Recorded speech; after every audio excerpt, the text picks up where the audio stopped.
देखिए D Brohi waves जो हम पढ़ रहे हैं, कल हमने पढ़ा अनसर्टेनिटी प्रिंसिपल। मुझे लगता है शायद सबको समझ आ ही गया है ना।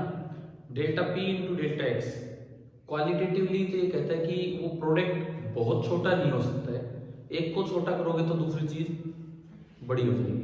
क्वांटिटेटिवली उसमें एक फॉर्मूला दिया गया कि delta p into delta x should be greater than or equal to h bar by 2 या एच अपॉन 4 ठीक है। और बिना मैटर वेव समझे तो मुझे समझ नहीं आता वो प्रिंसिपल समझ कैसे आ सकते हैं, क्योंकि ये चीज तो तभी पता लगेगी ना, अनसर्टेनिटी इन पोजीशन ही नहीं पता लगती नहीं तो बिना मैटर वेव के। तो अब हम आगे बढ़े। ये जो कई बार क्या होता है, पार्टिकल्स मूव कर रहे हैं। अच्छा ये बताओ, मैटर वेव बनने के लिए चार्ज पार्टिकल का मोशन जरूरी है या कोई न्यूट्रल पार्टिकल चलता है तब भी मैटर वेव बन जाएगी? एक सवाल देखो, एक क्वेश्चन की तरह हम शुरुआत करें आज की क्लास की। Are the matter waves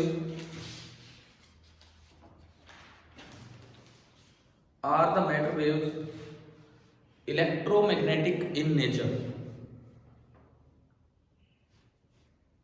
are the matter waves electromagnetic in nature, ये आपको बताना है।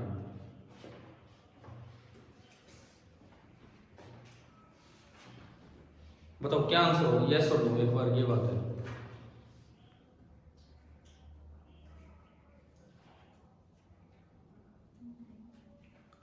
आंसर तो लिख दो नो। अच्छा रीजन, ईएम वेव जो पीछे एक यूनिट आती है इलेक्ट्रोमैग्नेटिक वेव, उसमें बताया जाता है कि ईएम वेव का सोर्स क्या होता है। बताओ इलेक्ट्रोमैग्नेटिक वेव का सोर्स क्या होता है? Accelerated charge. अगर चार्ज पार्टिकल मोशन में होगा और उसमें एक्सेलरेशन होगी तो वो ईएम वेव जनरेट करता है। मैटर वेव का सोर्स क्या होता है? Moving particle. भाई अगर पार्टिकल चल रहा है तो उसके साथ उसकी वेव चल रही है, पढ़ा ना हमने। तो क्या मूविंग पार्टिकल में कहीं भी ये लिखा है कि एक चार्ज होना जरूरी है उस पर या नहीं है? यानी कि न्यूट्रल पार्टिकल की भी मैटर वेव होती है तो वो इलेक्ट्रोमैग्नेटिक बिल्कुल भी नहीं। तो इसका आंसर में थोड़ी एक्सप्लेनेशन लिख दो। ये लिखो सोर्स ऑफ ईएम वेव, ताकि हमें ये चीजें याद भी हो जाए। Source of EM wave is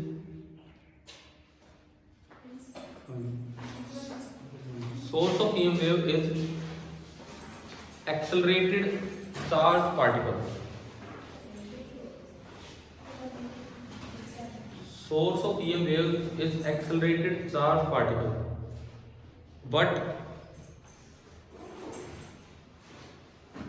matter waves are also associated with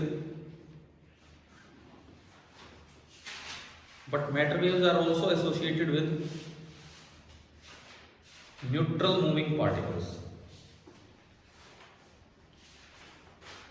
Matter waves are also associated with neutral moving particles.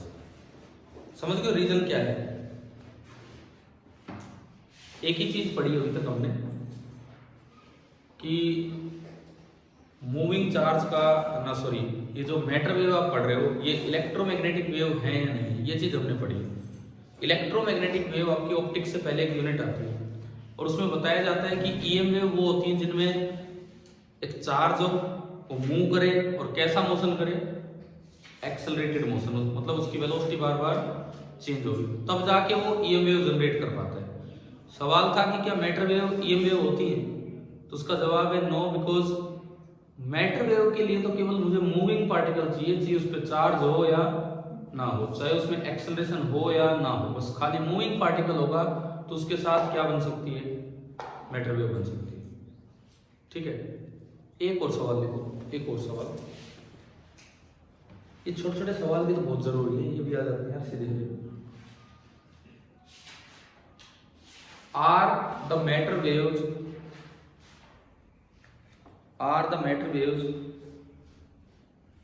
associated with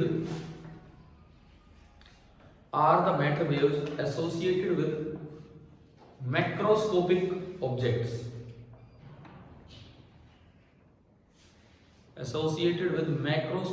macroscopic object क्या होते हैं? बड़े ऑब्जेक्ट, पार्टिकल छोटे की बात नहीं कर रहा हूं, आप और हमें, आप और हम जो है हम as compare to the particles हम मैक्रोस्कोपिक में आ जाते हैं।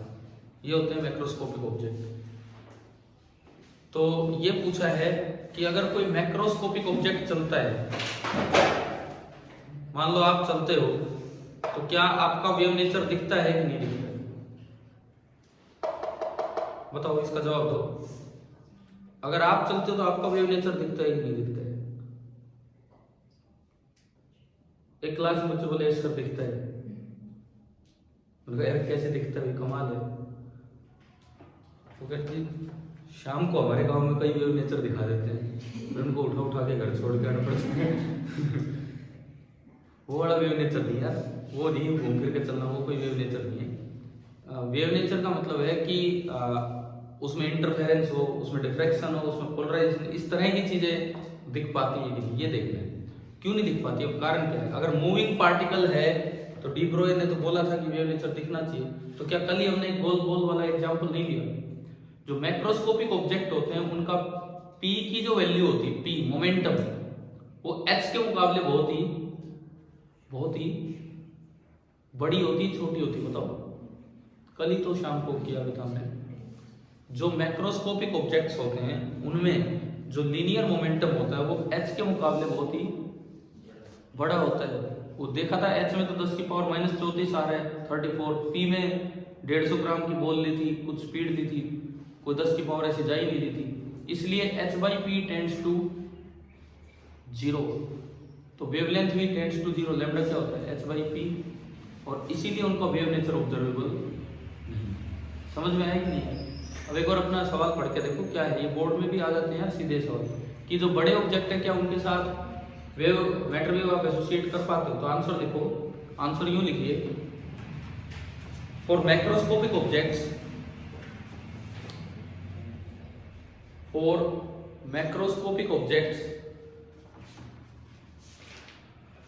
जो P होता है, P momentum, that is very very much greater than H। P H से बहुत बड़ा होता है। अगर P H से बहुत बड़ा होगा तो H by P tends to 0। अगर H by P tends to 0 है, it means lambda tends to 0। Lambda मतलब बहुत ही ज्यादा छोटा, it means lambda is negligible as compare to, हम मैक्रोस्कोपिक की बात कर रहे हैं, साइज ऑफ मैक्रोस्कोपिक ऑब्जेक्ट, उसके साइज के मुकाबले जो लैम्डा है वो बहुत ही ज्यादा छोटा है। और अगर लैम्डा बहुत छोटा है तो कल ही पढ़ा था, क्या वेव नेचर ऑब्जर्व हो पाएगा? नहीं होगा। समझ आ रहा है नहीं? दिस इंप्लाइज वेव इफेक्ट या wave nature is not observable.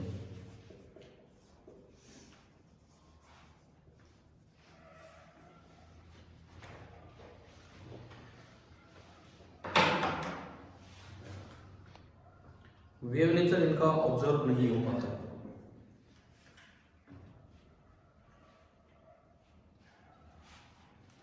Clear हो गई? ठीक है।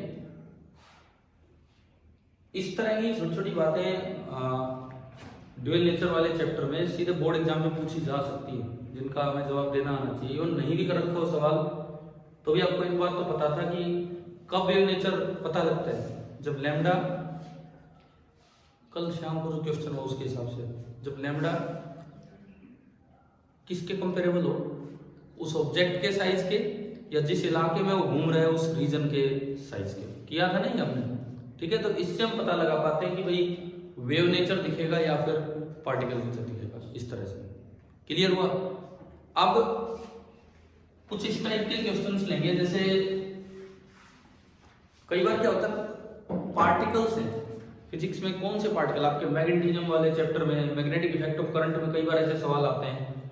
एक अल्फा पार्टिकल है, एक प्रोटॉन है, एक इलेक्ट्रॉन है, उनको फेंक दिया, वो सर्कुलर पाथ कर रहे हैं, बताओ रेडियस कंपेयर करो, किसका ज्यादा होगा किसका कम होगा। या टाइम पीरियड कंपेयर करो, ये शुरुआती फिजिक्स की बात है, 12th के जो फर्स्ट पार्ट है उसमें। तो ऐसी चीजें यहाँ भी आ सकती हैं, मैटर वेव की वेवलेंथ कंपेयर की जा सकती है। तो हमें एक ही सवाल से शायद ये चीजें सीख लेंगे। एक क्वेश्चन लेते हैं और क्वेश्चन के ऊपर अगर हेडिंग डालनी हो तो क्या कर रहे हैं, कंपैरिजन ऑफ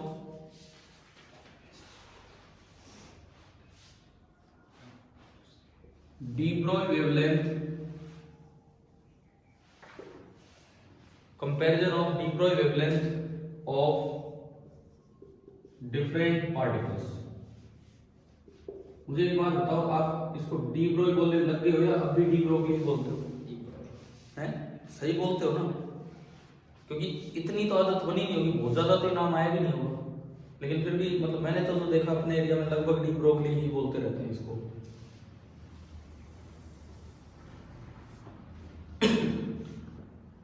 देखो, तीन पार्टिकल ले लेते, कोई भी तीन पार्टिकल। जैसे मैंने लिया एक proton,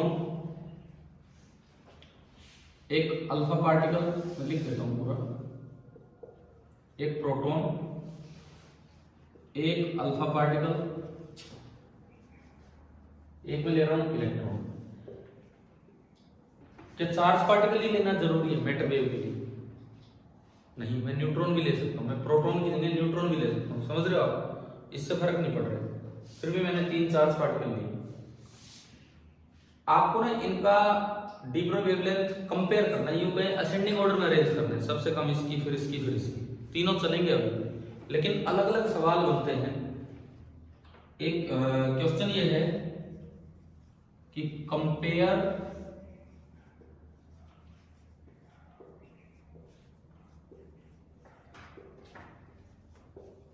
there de Broglie wavelength, de Broglie wavelength को कंपेयर कर कीजिए। कुछ कंडीशंस दे रखी होंगी। फर्स्ट पार्ट, पहला पार्ट सुने कि all are moving with same speed. Second part, all are moving with same momentum. Third part, all are moving with same kinetic energy. Fourth part, क्योंकि चार्ज पार्टिकल है, all are accelerated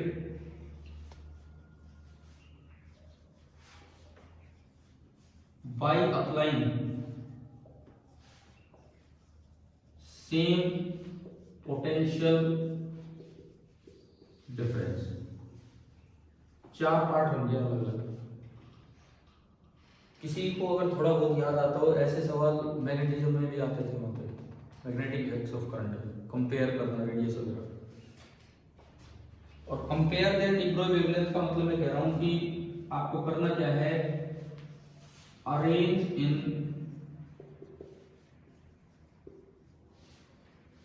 ascending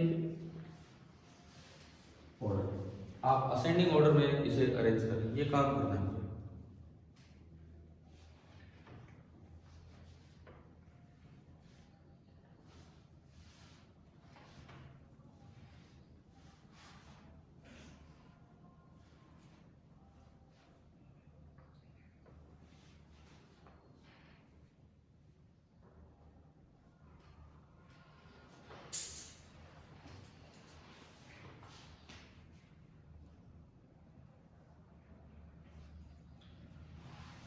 हम कैसे शुरुआत कैसे करें, देखो आपने लिख लिया है कि पहले बताओ उसको। तो बेस्ट तरीका है ये, जैसे आपके सीबीएसई एग्जाम में आ जाए ऐसा सवाल, तो वहां भी हमें किस तरह से करके दिखाना चाहिए वो तरीका सुनिए।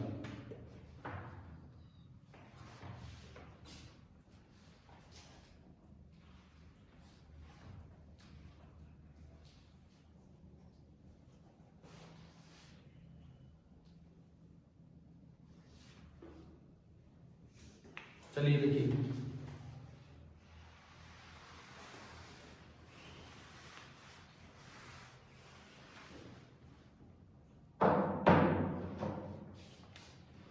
ये तीन पार्टिकल है, प्रोटॉन, अल्फा पार्टिकल, इलेक्ट्रॉन। सबसे पहला काम, जब भी कोई ऐसा सवाल आए, आप इनके मास लिखो, कंपैरेटिव मास, एग्जैक्ट वैल्यू नहीं, 9.1 × 10⁻³ वो नहीं। अगर मैं प्रोटॉन का मास m बोलता हूं तो बताओ अल्फा पार्टिकल का मास कितना लेते हैं?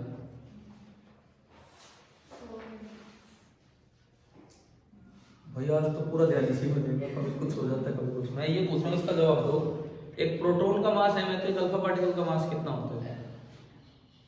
एक अल्फा पार्टिकल क्या होता है? 2 प्रोटॉन और 2 न्यूट्रॉन का ग्रुप। एक प्रोटॉन और न्यूट्रॉन का मास लगभग एक जैसा होता है, उसमें कोई फर्क है नहीं। तो अगर एक प्रोटॉन का मास m है तो एक अल्फा पार्टिकल का मास मैं कितना बोल सकता हूँ? 4m। और एक इलेक्ट्रॉन का मास इससे कम होता है कि ज्यादा होता है? 10 की पावर इसमें तो 27 ही, उसमें 32,000 है, कम। ठीक है, कितना? अगर मैं m के मुकाबले देखूं, मुझे एग्जैक्ट नहीं पता लेकिन लगभग 1800 टाइम्स कम हो जाएगा। यार आपके पास प्रोटॉन का मास है, आपके पास इलेक्ट्रॉन का मास है, आप डिवाइड करके देख सकते हो, नियरली 1800 के आसपास आता है। ठीक है, प्रोटॉन का मास कितना होता है?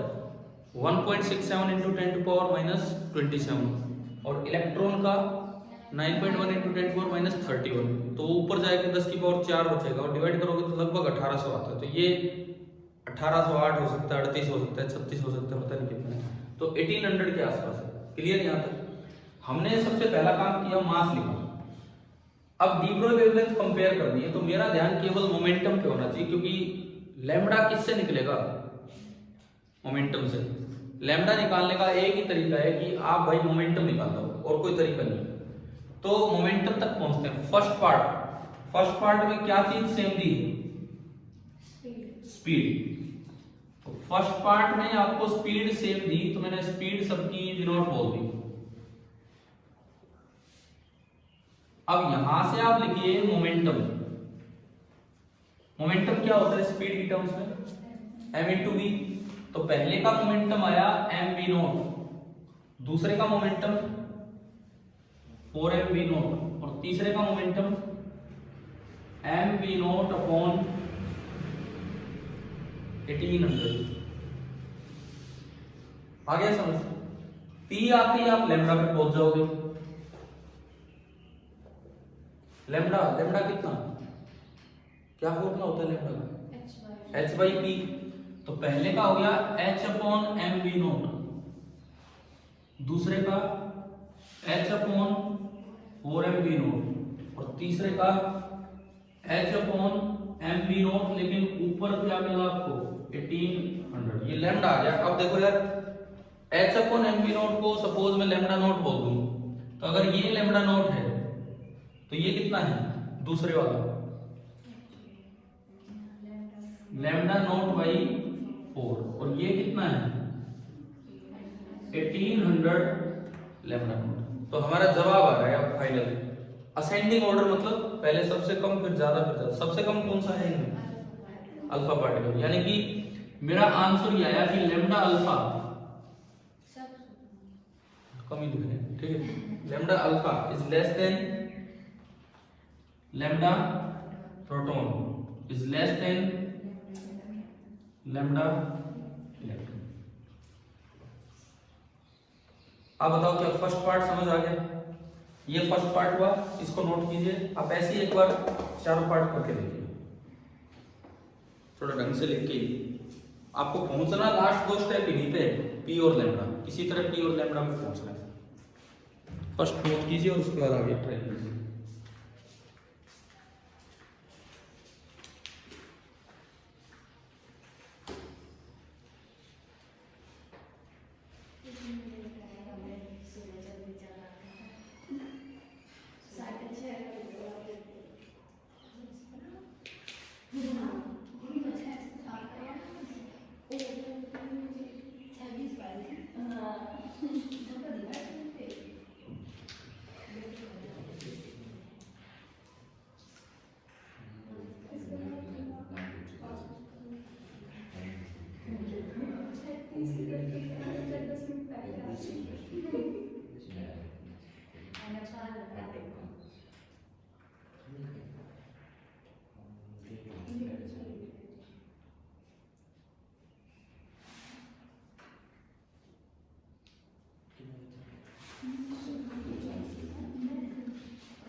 सेकंड पार्ट हो गया।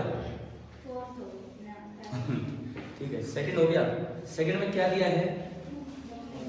तो सेम मोमेंटम तो सबसे ही आसान है। अगर आप सेकंड पार्ट की शुरुआत करें, second part,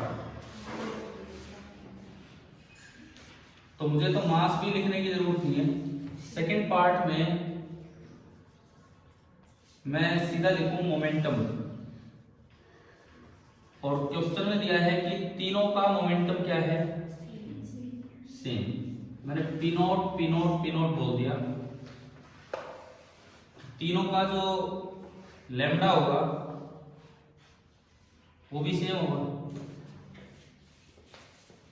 it means second का जो आंसर आया वो तो ये आ गया कि तीनों के तीनों इक्वल है, कोई छोटा बड़ा है ही। हो गया ना सेकंड? ठीक है, पहुंचना मोमेंटम और लैम्डा पे है। थर्ड में क्या बोला है? थर्ड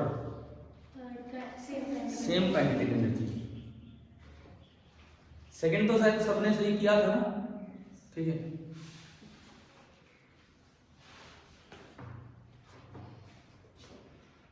तीसरा किस किसने कर लिया?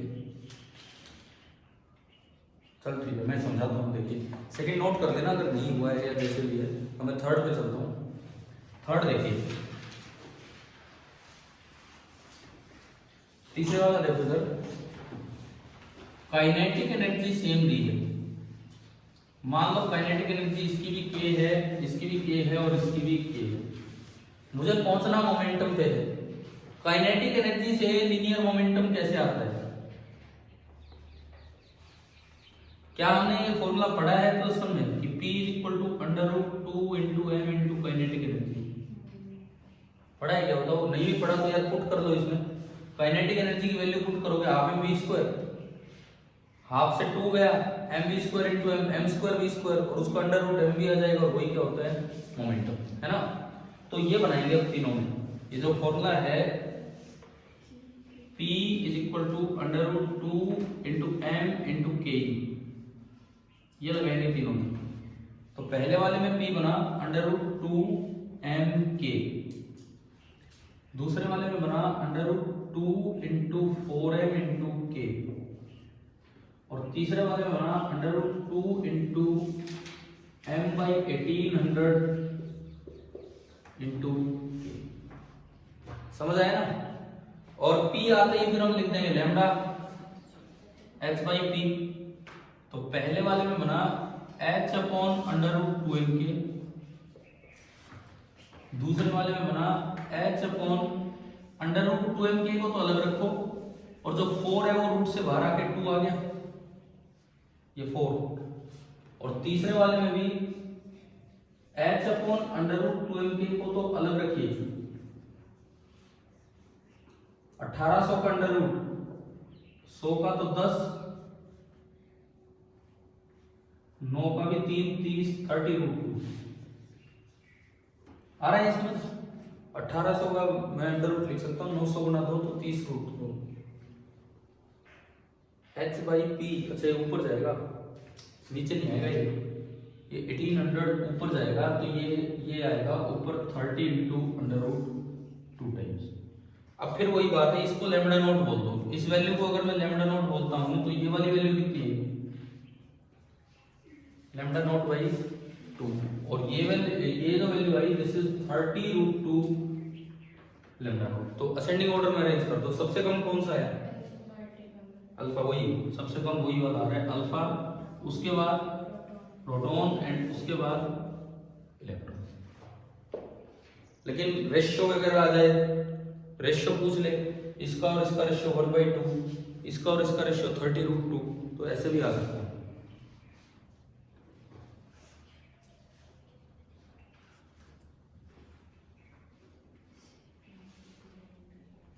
तीन पार्ट हो गए, फोर्थ पार्ट बताओ कैसे होगा?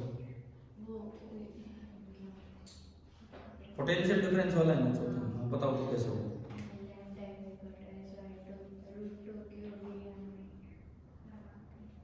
ठीक है, इसी तरीके से चलेंगे हम, वही P पे पहुंच रहे हैं, एंड देन इस सेम तरीके से।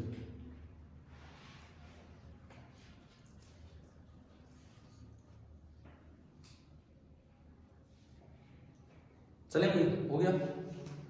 नेक्स्ट देखो आप फोर्थ पार्ट,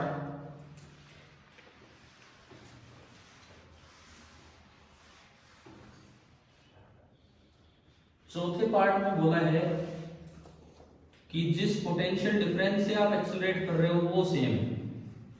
मान लो V वोल्ट लगा के इसको एक्सेलरेट किया, V वोल्ट लगा के इसको एक्सेलरेट किया और V वोल्ट लगा के इसको।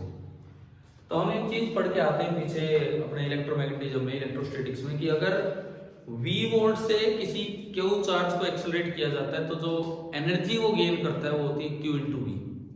एक फॉर्मूला होता है काइनेटिक एनर्जी का, एक फॉर्मूला होता है कि कोई भी चार्ज उसको V वोल्ट से एक्सेलरेट किया जाता है तो उसकी काइनेटिक एनर्जी होती है मोड Q इंटू V। तो इसको लगाने के लिए मैं एक बार चार्ज लिख लूं वो ज्यादा बेटर रहेगा। हाँ जी, ये प्रोटॉन है, प्रोटॉन के चार्ज E से डिनोट करते हैं। अल्फा पार्टिकल पे 2 प्रोटॉन 2 न्यूट्रॉन, तो न्यूट्रॉन पे तो चार्ज है नहीं 2e, और इलेक्ट्रॉन पे -e। कई बार बच्चे सोचते हैं मैटर वेव में तो चार्ज का तो काम ही नहीं है। भाई क्यों नहीं काम, हमें तो चाहिए तो स्पीड मोमेंटम, लेकिन चार्ज से भी तो वो आ सकती है, तो चार्ज देखना पड़ा। उसके बाद काइनेटिक एनर्जी जिसका की फॉर्मूला होता है मोड Q इंटू V। तो ये कितनी एनर्जी गेन करेगा, EV, ये 2EV और ये -EV एनर्जी गेन करेगा EV। फर्क क्या होगा, इसको पॉजिटिव साइड से छोड़ा होगा और उसको नेगेटिव साइड से, तभी वो पॉजिटिव की तरफ भाग के जाएगा, है ना। नेगेटिव पार्टिकल है तो पॉजिटिव की तरफ भागेगा, बस ये डिफरेंस है। क्या ये बात आ गई है समझ यहां तक?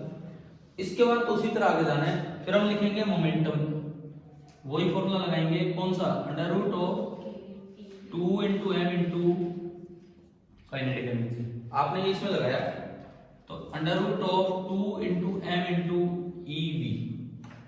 दूसरे में लगाया under root of 2 into m, भी ध्यान से रखना है, m नहीं है, कितना इसका 4m, और काइनेटिक एनर्जी 2EV। और तीसरे में अगर आप देखते हो under root of 2 into m, m/1800 into EV। अब आप एक काम करो, यहां से P से क्या लिखते हैं हम, लैम्डा। लैम्डा का फॉर्मूला क्या होता है, h/p। पहले में लिखा h upon under root 2m EV।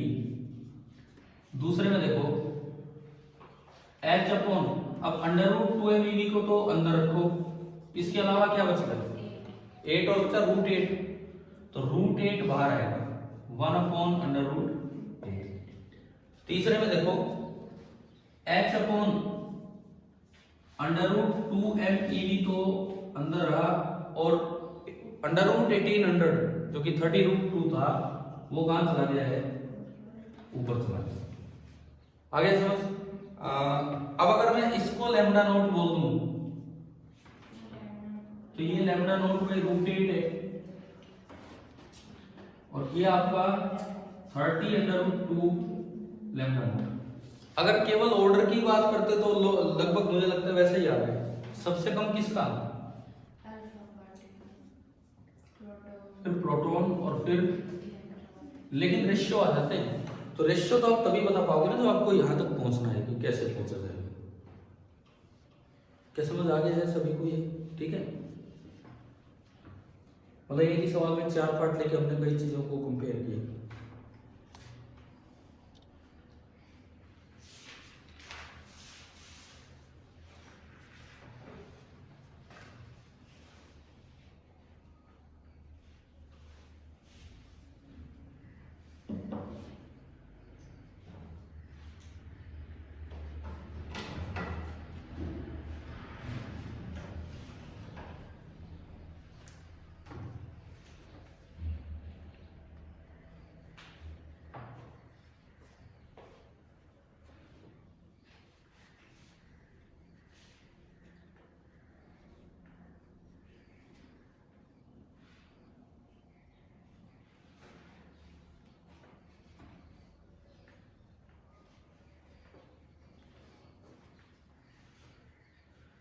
चलो आज जैसे क्वेश्चन चल रहे हैं, कल का जो लेक्चर था प्योरली एक टॉपिक ही चला था अनसर्टेनिटी प्रिंसिपल, लेकिन कोई भी चैप्टर ना आपका पूरा क्लियर तभी होगा जब जितना आपको न्यूमेरिकल आते हैं उतने अच्छे से उसकी थ्योरी आती है, नहीं तो न्यूमेरिकल में भी कॉन्फिडेंस नहीं बन पाएगा कि कितने कर पा रहे हो कितने। और खासकर मॉडर्न फिजिक्स में तो थ्योरेटिकल चीज़ों पे ज़्यादा ध्यान दिया करो, इन पे सीधे ऑब्जेक्टिव बन के आते हैं। जैसे फोटो इलेक्ट्रिक इफेक्ट में हमने ग्राफ पढ़े, कितनी छोटी छोटी बातें हैं जो कितनी ज़्यादा ग्राफ्स में पूछी जा सकती है, इस तरह का हो गया होगा नोट, ठीक है। अब कई बार क्या होता है, डी ब्रोई वेवलेंथ देके या कुछ और चीज इसमें देके पार्टिकल आइडेंटिफाई करवा लेते हैं कि ये कौन है। जैसे अगला सवाल लिखे जिसमें हम एक पार्टिकल को आइडेंटिफाई करने की कोशिश करेंगे। देखो, ए particle is moving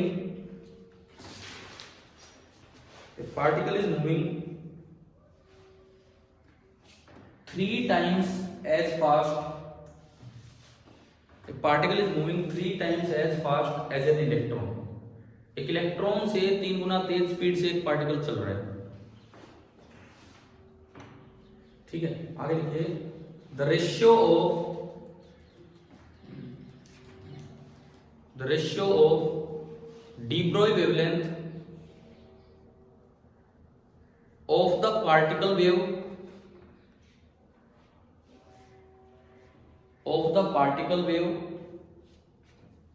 to the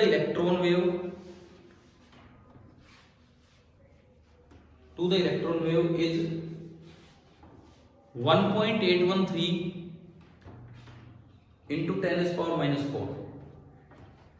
1.813 into 10 is power minus 4. Identify the particle.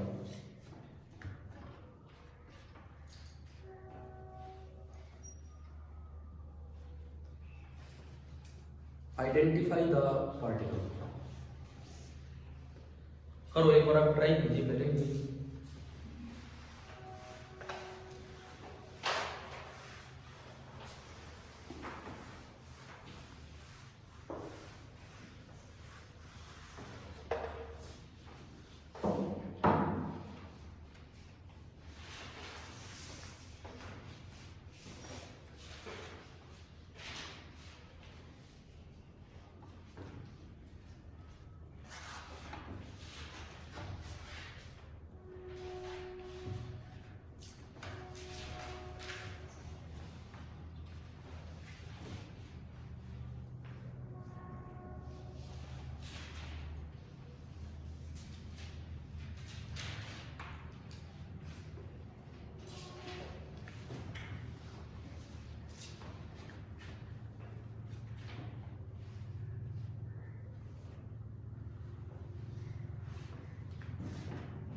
Particle है, एक इलेक्ट्रॉन है, बोला है कि पार्टिकल की स्पीड 3 गुना ज्यादा है इलेक्ट्रॉन से। तो अगर इलेक्ट्रॉन v स्पीड से चल रहा है तो पार्टिकल 3v स्पीड से चल रहा है, ठीक है ना।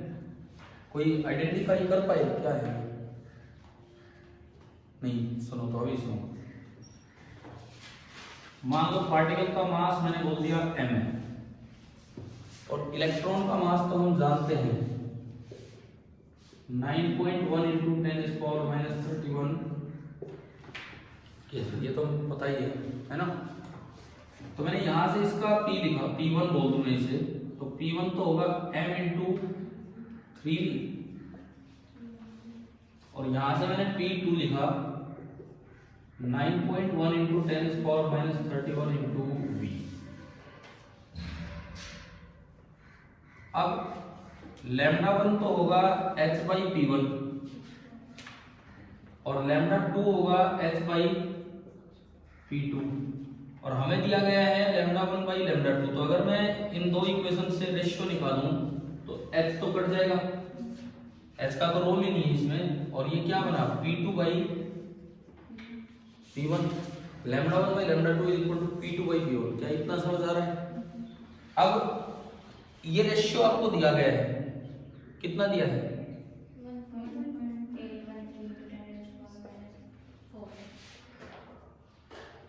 ठीक है, मुझे तो याद नहीं। Is equal to P2/P1। P2/P1 अगर आप पुट करें तो P2 तो हो रहा 9.1 into 10⁻31 into B upon P1 3mB। V से भी गया, मुझे m ही तो चाहिए भाई, कोई मास का आइडिया लगेगा तभी तो कुछ मैं पहुंचूंगा पार्टिकल तक।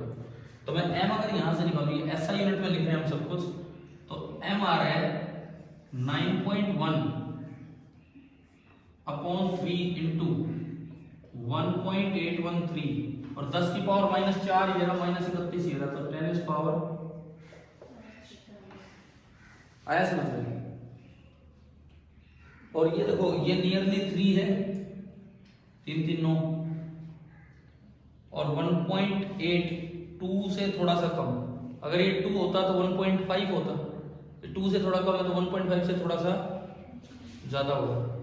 ठीक है, तो ये नियरली जो आएगा ना, नियरली आप एग्जैक्टली करोगे एग्जैक्टली आ जाएगा यार, कुछ आप एग्जैक्टली करके देख लो लगभग यही मिलेगा, क्योंकि पार्टिकल के मास यही होते हैं। आप एग्जैक्टली करोगे यही आता हो तो कोई है नहीं। अब ये क्या है? पार्टिकल मास आ जाएगा ये कैलकुलेट होके, है क्या? क्यों? तो और किसी का नहीं होगा ये मास, और किसका हो सकता है बताओ? और किसका इतना? न्यूट्रॉन का भी तो इतना ही होता है। तो क्या मैटर वेव में ऐसी कोई बात है कि चार्ज होना चाहिए जरूरी? तो हम एक पार्टिकल नहीं बता पाए।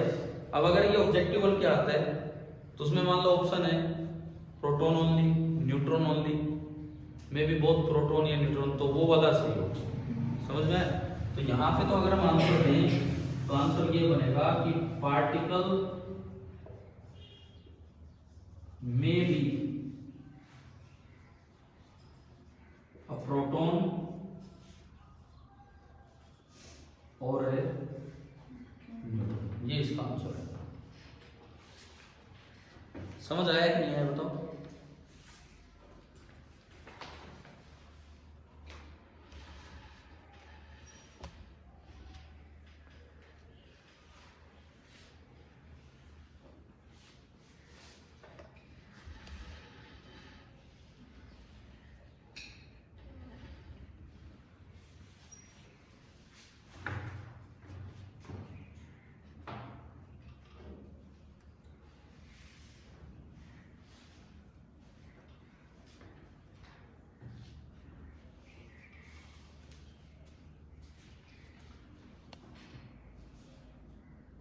हमने ये भी सीख लिया कि अगर सेम या पोटेंशियल डिफरेंस अप्लाई करके डी ब्रोई वेवलेंथ निकालनी हो तो कैसे निकालते हैं।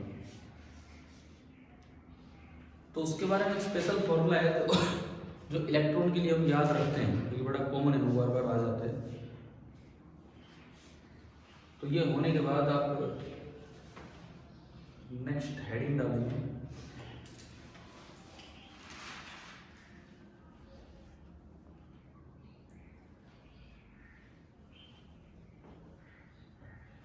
आप रोज ऐसे लिखते हो, पेन पकड़ते ऐसे हो या आज ही वजह से? अच्छा अच्छा, ना मेरे को लगा कि इस तरह से पेन कैसे चला रहे हैं। चलो कोई नहीं। नेक्स्ट हेडिंग आप ये डालो। इसके बाद बस आज का आखिरी टॉपिक है, ठीक है, फिर जाना भी है आप लोगों को। तो नेक्स्ट हेडिंग आप ये डालो कि de Broglie wavelength of an electron, de Broglie wavelength of an electron accelerated through a given potential difference. De Broglie wavelength of an electron accelerated through a given potential difference.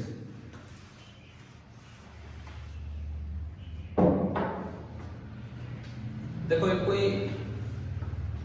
Electron है, मुझे ये बोला गया कि भाई इसको ना एक गिवन पोटेंशियल डिफरेंस कोई भी V नॉट लगाया,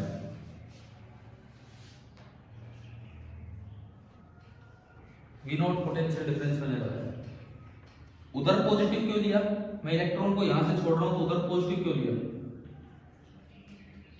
क्योंकि अगर आप उधर नेगेटिव लेते इधर पॉजिटिव लेते, अगर उधर नेगेटिव लेते इधर पॉजिटिव तो क्या इलेक्ट्रॉन उधर जाता, बताओ एक बार सोचो। इधर अगर मैं उस साइड नेगेटिव लेता इधर पॉजिटिव और इलेक्ट्रॉन को यहां छोड़ता, क्या हो जाता, क्या उधर यही मतलब यही पकड़ लेता उसे, समझ रहे हो ना। इसको अट्रैक्ट करवाना है तो दूसरी साइड से करवाना पड़ेगा, है ना। और V नॉट लगाया तो यहां से जब वो निकलेगा, यहां से जब वो निकलेगा तो जब काइनेटिक एनर्जी वो गेन करेगा, हमने पढ़ा था mode Q into V, mode इसलिए कि भाई नेगेटिव है तो इधर की साइड से छोड़ दो, पॉजिटिव तो उधर की साइड से, तो जो काइनेटिक एनर्जी इसने गेन की that is E into V, मतलब V नॉट। आई नहीं बात समझ में। और काइनेटिक एनर्जी अगर एक बार आ गई तो फिर तो हम मोमेंटम भी लिख देंगे,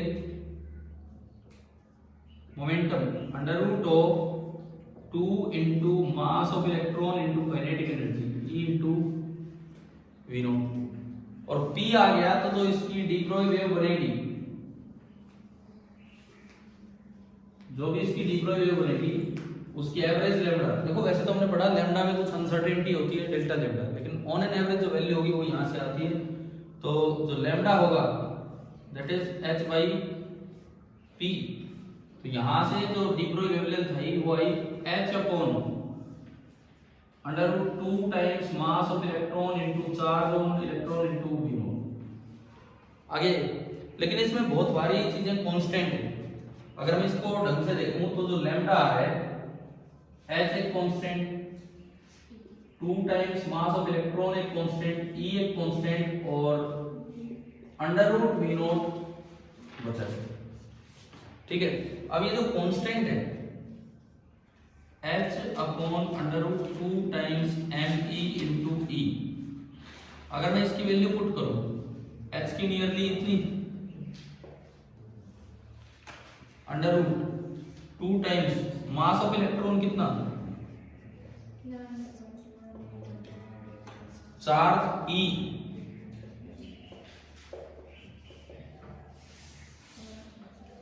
जब आप इसको सिंप्लीफाई करते हो तो ये निकल के आता है 1.227 इंटू 10⁻⁹ इन SI, SI सिस्टम में इतना आता है।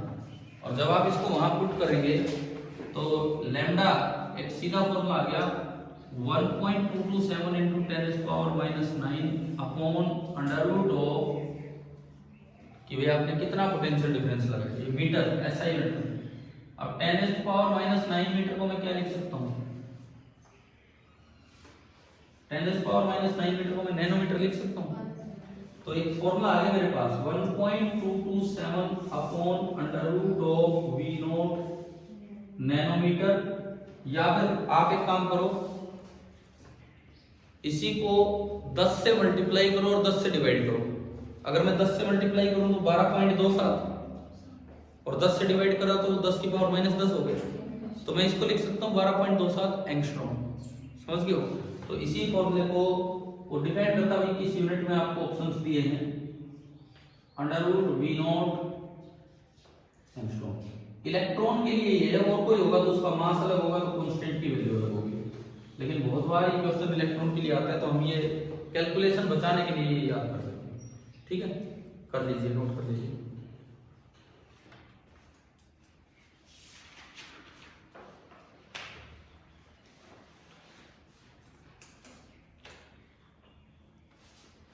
आपकी एनसीईआरटी बुक में एक क्वेश्चन है इस पे ही बेस्ड, वैसे तो एक लाइन का सवाल है, मैं लिखवा देता हूँ, आप ये नोट करने के बाद एक लाइन का शायद छोड़ एग्जाम्पल नहीं होगा है ना, कुछ 100 वोल्ट दिए, कोई एक लाइन का उसको लिख लेते हैं कॉपी में।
इसके बाद ये एनसीईआरटी का वैसे तो शॉर्ट एग्जांपल है, एक लाइन का क्वेश्चन ही लिख लो चले।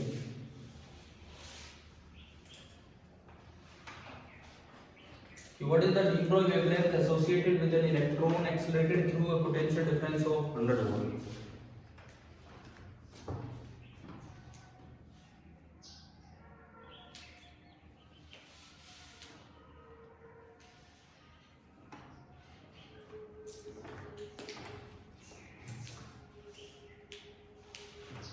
कितना आंसर आएगा?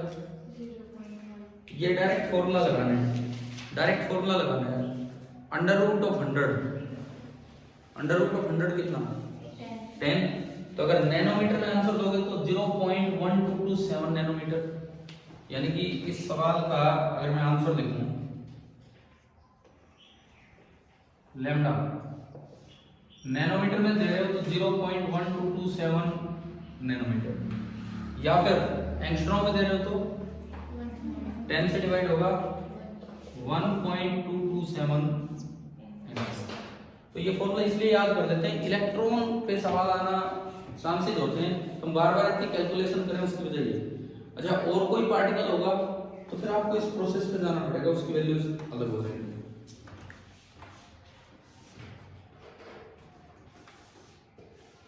अब ये बताओ, करेंगे अगली बार, क्या ऐसा हो सकता है टेम्परेचर दे रखा हो और उससे पूछ लेंगे डी ब्रोगली वेवलेंथ बताइए कैसे? चलो ठीक है, ये चीज, क्योंकि टेम्परेचर की वजह से भी मोशन आता है, टेम्परेचर की वजह से भी मोशन आता है। जहां भी मोशन आएगा मैटर पार्टिकल में, जहां भी मोशन आएगा मैटर पार्टिकल में, टेम्परेचर होगा तो भी मॉलिक्यूल्स इधर उधर जाते हैं, इस तरह का काम रहता है। तो जहां भी मैटर में मोशन आएगा वही, अगर लैम्डा कंपेरेबल आ गया तो आप क्या एसोसिएट कर सकते हो उसकी मैटर का वेव नेचर। और अगर हमसे पूछा ही लैम्डा है तो भाई कंपेरेबल आए ना आए वो तो हमें निकाल के देना ही पड़ेगा। ठीक है, एक चीज ये सीखेंगे। और एक जो सबसे अच्छा पार्ट इसका जो बचा हुआ है हमारा, कौन से का, ये जो वेव नेचर ऑफ मैटर चल रहा है, एक डी ब्रोगली ने हाइपोथेसिस दी थी 1924 में। 1927 में ही Clinton Davisson and Lester Germer, दो साइंटिस्ट थे जिन्होंने, ये बड़ा अच्छा एक्सपेरिमेंट है, आपके सिलेबस में है। ठीक है, इस पे सवाल नीट में, जेईई मेंस में और बोर्ड में इसी साल के लिए बोर्ड से हटाया गया।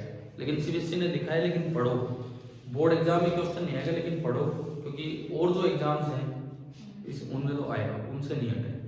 और इतना छोटा टॉपिक नहीं है कि 10 मिनट में हो जाए डेविसन जर्मर एक्सपेरिमेंट। ठीक है, कोई बात नहीं, इस साल बोर्ड में नहीं आ रहा, वो तो सीबीएसई ने बोला है। हरियाणा का तो पता नहीं इस तरह का कुछ भी है या नहीं, पर हम उसको ढंग से करेंगे उस टॉपिक को। तो अगली क्लास में एक दो ये चीजें होने के बाद फिर हम डेविसन जर्मर एक्सपेरिमेंट की तरफ चलेंगे, ताकि हम अपना ये सेकंड वाला जो पार्ट है पूरा कर पाए। और फिर उसके बाद एच.सी. वर्मा का जो चैप्टर है, आपके पास नहीं है वो कोई बात नहीं, 2 पेज है यार, मैं फोटोकॉपी करके दे दूंगा। मुझे थ्योरी से मतलब नहीं, मुझे उसकी एक्सरसाइज या ऑब्जेक्टिव से मतलब, मैं आपको फोटोकॉपी करके दे दूंगा, 2 पेज है, तो वो ट्राई करेंगे। फिर हम चलेंगे एटम्स पे, तो नेक्स्ट पार्ट। ठीक है, आगे कल शाम को।